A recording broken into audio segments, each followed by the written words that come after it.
Queremos recibir el mensaje de salvación, que el mismo pueda impactar nuestras vidas y transformarnos, hacer de nosotros mejores cristianos, mejores hijos. Use a mi hermano César para que él pueda hablar conforme a su Santo Espíritu y conforme a su preparación pueda transmitir el mensaje de vida para cada uno de nosotros. Lo disfrutemos todos. Gracias por el momento, gracias por la oportunidad. En el nombre de Jesús. Amén. Dios los bendiga, hermanos. Amén. Dios es maravilloso. Amén. Bueno, estaba supuesto a tener esta palabra el domingo pasado, pero Dios sabe lo que hace. Amén. Dios realmente sabe lo que hace. Tal vez no será, como dijo el hermano Efraín, tan sutil y tan hermoso como el domingo pasado, pero vuelvo a repetir que Dios sabe lo que hace. Amén. Todo lo que se ha hecho hasta ahora, todas las alabanzas, la palabra que se predicó aquí, que se dijo, las canciones, todo lo que hemos hecho hasta ahora, en algo ha pasado que ha estado conectado con esto que voy a hablar ahora. Amén. Hace un tiempo Dios puso en mi corazón lo que yo quiero hablar con ustedes hoy. En el tiempo que tengo de ser cristiano, yo he visto que muy pocas veces he escuchado hablar de forma directa de este tema, porque ya realmente las iglesias como que están un poco desenfocadas. Ahora se están enfocando mucho en la prosperidad, como estábamos hablando ahorita por ahí, en profetizar, en el diezmo, en hablar en lenguas, en conseguir muchos seguidores. Están enfocadas en todo, menos en lo que realmente importa, en lo que realmente agrada a Dios. Me he dado cuenta que esta congregación, nuestra congregación, está en lo más cercano de lo que predicaban los apóstoles. Pero en la gran mayoría de congregaciones hay mucha apostasía. Y tal vez por eso es que la gente del mundo no escucha, porque las iglesias están llenas de confusión. Y en vez de hacer que las personas se acerquen a Cristo, lo que están haciendo es que lo alejan más. Eso es. Quiero que pongamos un poco de atención, hermano, de lo que voy a hablar en esta mañana, porque creo que nos falta mucho por aprender. Como dijo el pastor en estos días en una prédica, no podemos tener exceso de confianza y creer que no lo sabemos todo. No sé si a ustedes les ha pasado que leen un pasaje de la Biblia y según van profundizando y escudriñando, más van aprendiendo y lo pueden leer 1000 veces y siempre algo nuevo encuentran. Así es. Bueno, dicho esto, le diré que este mensaje no es tan extenso, es un poco corto, porque no tengo mucho conocimiento, pero lo que he visto y he podido discernir según he leído en la Biblia y he buscado información sobre el apóstol Pablo, ya que es otro de los protagonistas de este tema, entonces diré mi parecer. Hoy les quiero hablar, hermanos, del Evangelio. ¿Qué es el Evangelio? El Evangelio de Jesucristo es la buena nueva. Amén. Un mensaje central del cristianismo sobre la salvación que Dios ofrece a la humanidad Amén. a través de la muerte y resurrección de su Hijo Jesucristo.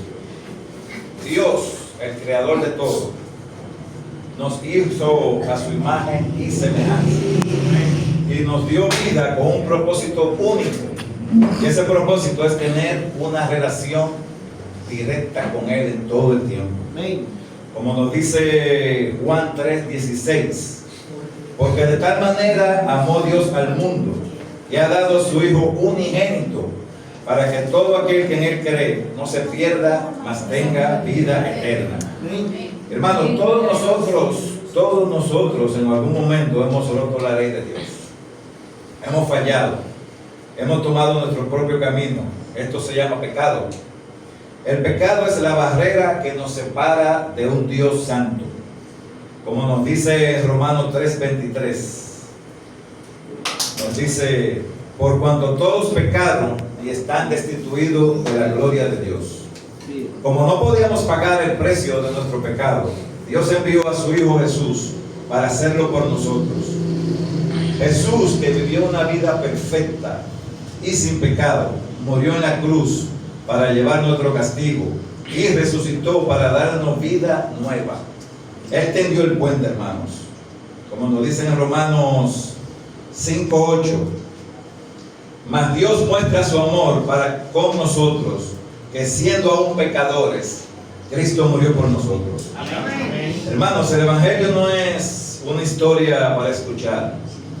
El Evangelio no es solamente leer la Biblia, no es solamente cantar alabanzas, no es solamente venir al templo. El Evangelio es un estilo de vida. Amén. El Evangelio, hermanos, es una invitación a la acción.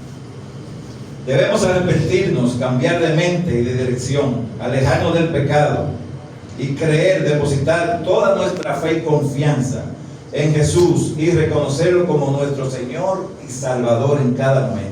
Amén. En Romanos 10:9 dice: si confesares con tu boca que Jesús es el Señor y creyeres en todo tu corazón que Dios le levantó de los muertos, serás salvo. Hermanos, debemos estar alerta porque Dios nos da una orden. Jesús nos da una orden, nos manda a hacer algo que a mi parecer, y me incluyo, no estamos haciendo correctamente.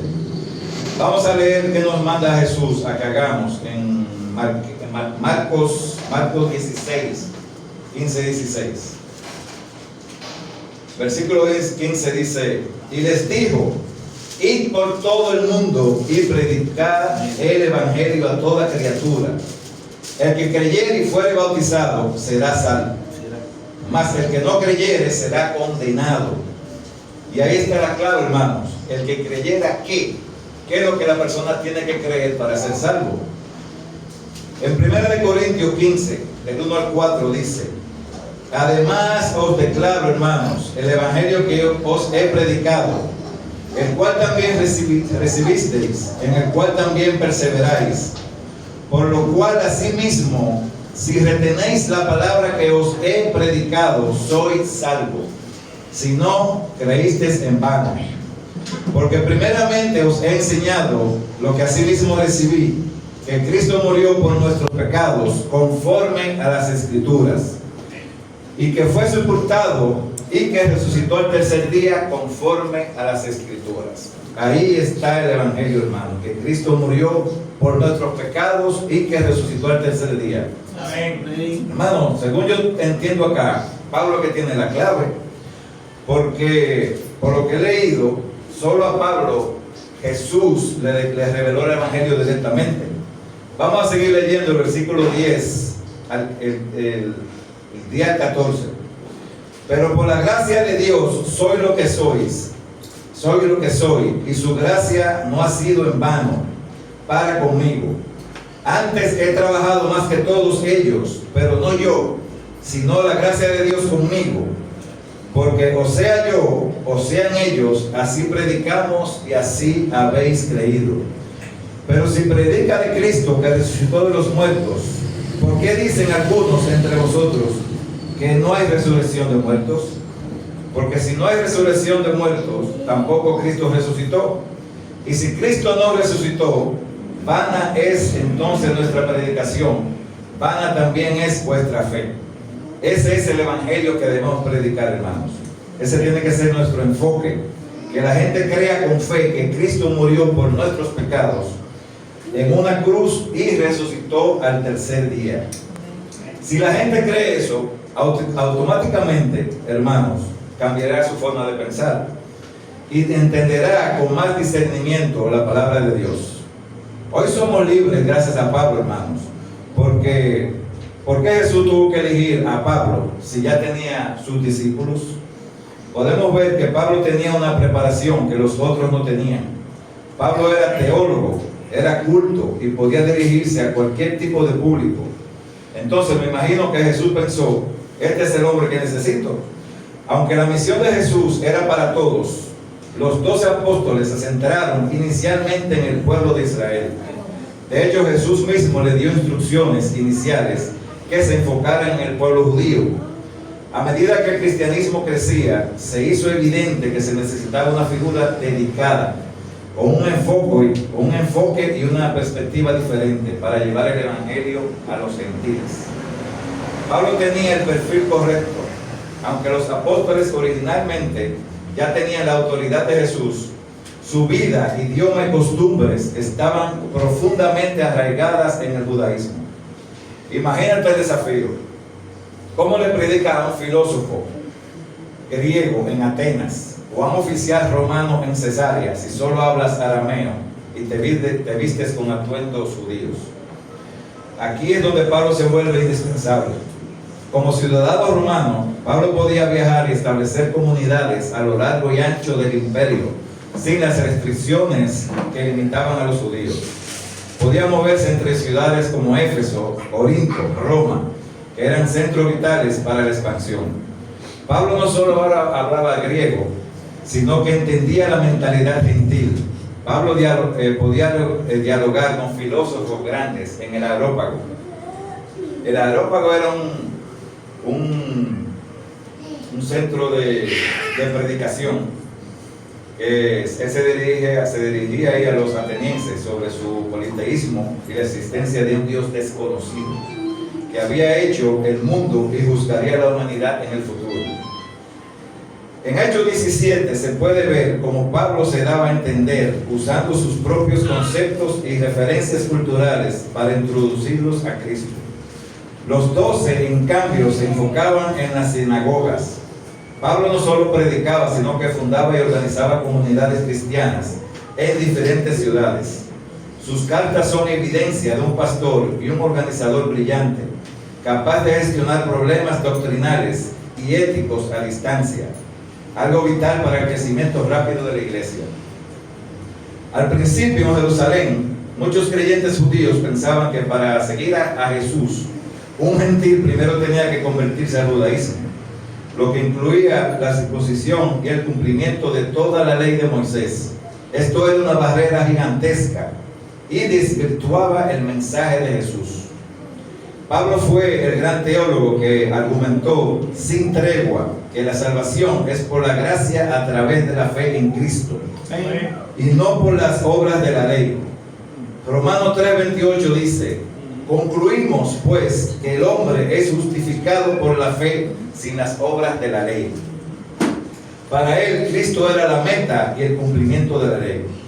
En el concilio de Jerusalén, Pablo defendió la inclusión de los gentiles sin obligarlos a hacer lo que hacían los judíos.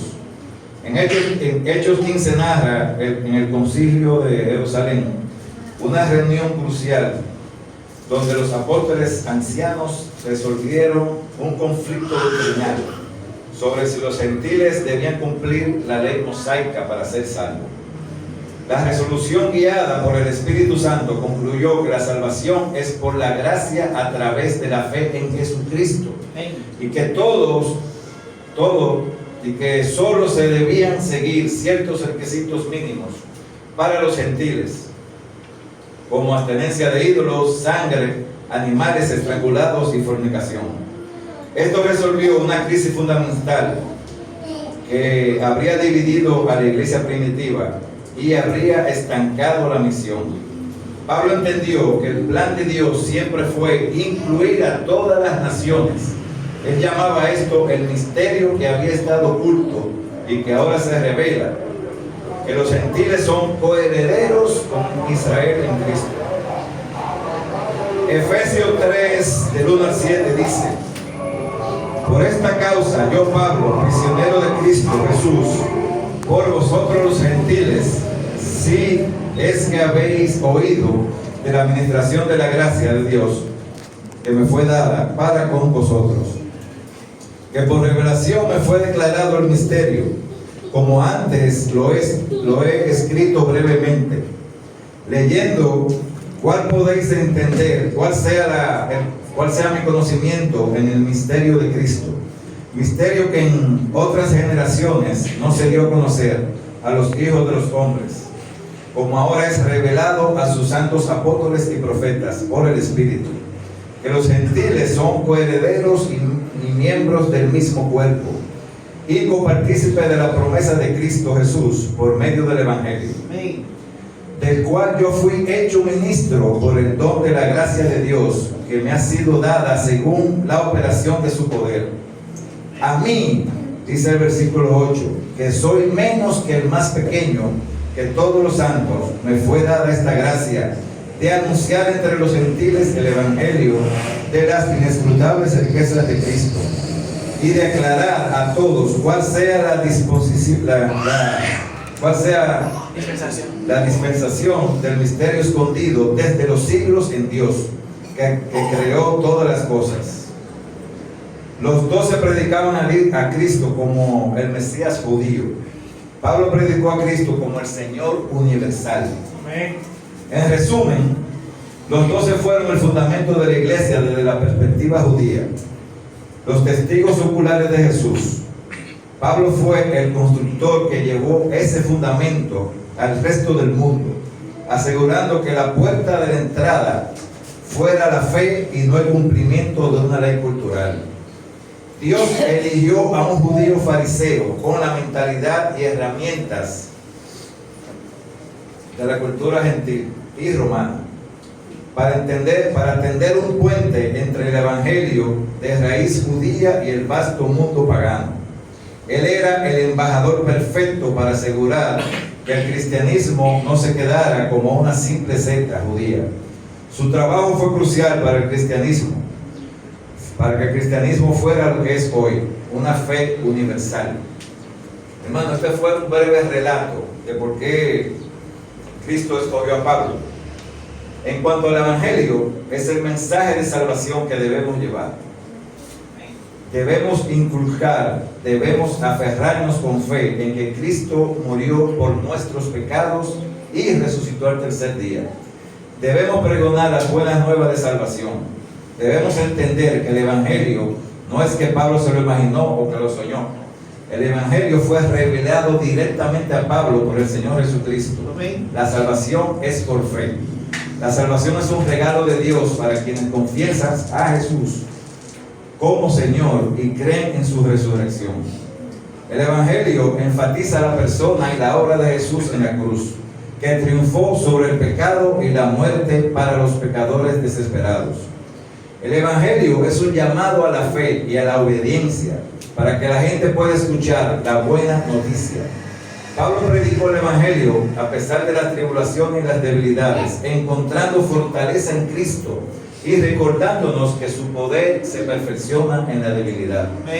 Para concluir, hermanos, quiero exhortarles que en cada prédica que hagamos, ya sea al principio, al final, en cualquier momento, se predique del evangelio que está en la carta de los Corintios, primera carta de Corintios, del 15, el Corintios 15 del 3 al 4, que fue del tema que hablamos, porque siempre vienen personas acá que no conocen nada y tal vez si saben del evangelio, sería bueno inculcarles el evangelio, repetírselo hasta el cansancio, que se le entre en lo más profundo del alma. Nosotros somos los discípulos de bendito y debemos de cumplir con lo que Jesús nos ha encomendado. ¿Qué fue lo que Jesús nos ha encomendado? Ir por todo el mundo y predicar el evangelio. Dios lo bendiga grandemente. Amén.